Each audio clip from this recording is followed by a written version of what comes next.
aturan yang ada di KPK, kode etik dan code of conduct-nya membuat orang menjadi orang yang benar. Oke, kenapa saya katakan itu? Begini, orang yang kerja di KPK itu datang dari macam-macam instansi. Ada dari kepolisian, ada dari kejaksaan, ada dari BPKP, ada dari kantor pajak, macam semua kumpul di situ, macam-macam, ya, kumpul. Tentunya orang-orang ini membawa yang namanya budaya organisasi macam-macam. Kalau di perusahaan ada namanya corporate value, kan? Kalau Bung Edi punya perusahaan pasti ada namanya corporate value, ya. Apa yang boleh dilakukan, apa yang dia bawa itu yang namanya budaya organisasi masing-masing, masuk di situ ngumpul. Ketika dia masuk, dia harus taat terhadap budaya organisasi KPK. Kaget juga kali ya? Kaget juga dia, tapi dia harus terima itu. Oleh karena itu saya bilang, saya selalu mengilustrasikan, ini ilustrasi ya. Kalaupun orang ini, waktu sebelum dia masuk di KPK, mungkin dia agak jahat sedikit. Ya. Dia agak binal-binal. Nakal-nakal sedikit. Ketika dia masuk di KPK, dia menjadi orang baik. Itu kan luar biasa namanya. Kan gitu. Jadi saya mau bilang begini, ada sistem yang dibangun KPK sehingga orang baik pun masuk ke KPK menjadi baik. Tapi berarti tidak semua, ya. Jadi orang yang tidak baik pun jadi baik. Masuk ke KPK karena sistemnya bagus menjadi baik. Harusnya begitu ya. Ya, harusnya begitu. Dan menurut saya, karena KPK punya sistem yang begitu, maka dia jadi role model.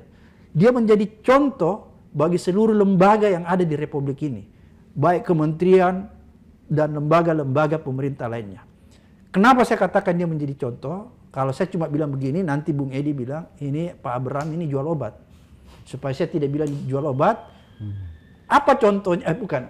Apa buktinya? Buktinya ketika waktu saya memimpin KPK, kita mendapat penghargaan yang namanya Ramon Magsaysay di Filipina. Tahu kan Ramon Magsaysay itu seperti Nobel, tapi versi Asia. Dalam kategori apa KPK mendapat Ramon Magsaysay? Saya sendiri yang pergi terima. Itu sebagai lembaga yang bisa memberi tauladan kepada lembaga-lembaga lain di Republik ini. Luar biasa. Jadi bukan jual obat kan? Ada bukti. Ya kita sangka aja begitu ya. Okay.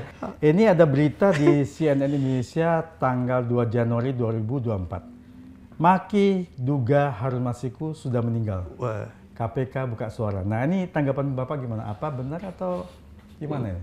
Jadi begini, sebenarnya kalau KPK serius dari dulu ya, jangan-jangan sekarang dia serius, dulu enggak kan? Jadi kita bilang dulu, kalau KPK serius dari dulu, sebenarnya gampang sekali menangkap yang namanya Harun Masiku.